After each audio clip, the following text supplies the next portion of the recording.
pembelajaran untuk mereka. Yang ketiga sebagai pemantau, yang keempat sebagai pemantau, yang kelima sebagai manajer, dan posisi yang paling top itu yang kelima.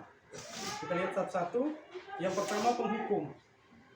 Seorang penghukum bisa menggunakan hukuman fisik maupun hukuman verbal. Verbal itu kata-kata. Dalam arti sekarang bulian, kita hukum kasar kepada mereka, kemudian kita hukum menggunakan rotan dan lain sebagainya dengan besar. Dengan itu penghukum berkata, patuhi aturan saya, atau awas, kamu selalu saja salah, misalnya dengan nada marah misalnya.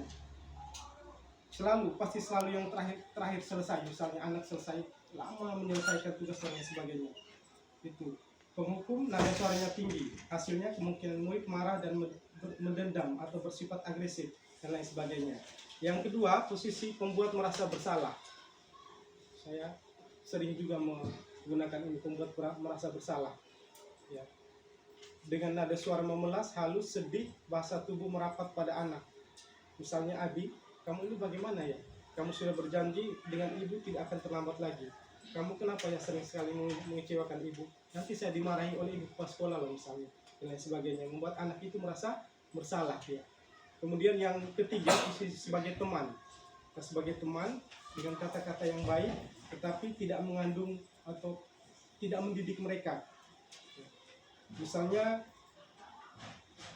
Adi, ayolah, bagaimana sih kamu? Kemarin kamu sudah janji ke bapak atau ke ibu, bukan? Kenapa terlambat lagi? Dan lain sebagainya. Itu sebagai teman, tetapi tidak mengandung pendidikan yang baik sehingga anak itu bisa merubah sifatnya. Kemudian pemantau. Pemantau itu dia kata-katanya sudah baik, dia mengawasi. Misalnya ini kamu terlambat 15 menit, apakah kamu sudah mengerti konsekuensinya? Ada konsekuensi di baliknya. Dia bilang iya, saya sebentar istirahat, saya tinggal di kelas, saya tidak istirahat, kemudian saya menyelesaikan tugas karena dia terlambat 15 menit. Itu sebagai pemantau. Yang terakhir, posisi yang paling baik sebagai manajer. Manajer ini menggunakan segitiga restitusi. Segitiga restitusi itu menstabilkan identitas, kemudian menanyakan keyakinan kelas. Terakhir, apakah kamu yakin kembali ke bagaimana memperbaiki kesalahan yang ada? Seorang manajer akan berkata apa yang kamu yakini. Keyakinan kelas, biasanya di kelas itu ada namanya keyakinan kelas, dibuat oleh guru dan siswa. Kita selama di kelas itu apa saja yang aturan dalam kelas, keyakinan kelas. Kemudian kita tanya, apakah kamu meyakininya? Jika kamu meyakininya, apakah kamu bersedia memperbaikinya? Jika kamu memperbaiki hal ini, menunjukkan apa tentang dirimu, dan lain sebagainya. Apa rencana kamu untuk memperbaiki hal ini? Maka siswa akan menjawab, saya akan memperbaikinya, dan lain sebagainya. Itu kemudian dengan segitiga restitusi. Segitiga restitusi ini sebagai posisi sebagai manajer tadi. Ini segitiga restitusi. Ya. Yang pertama, menstabilkan identitas. Misalnya anak berkelahi, marah misalnya, kita katakan kamu berhak untuk marah.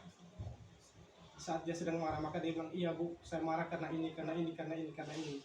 Kemudian validasi tindakan yang salah.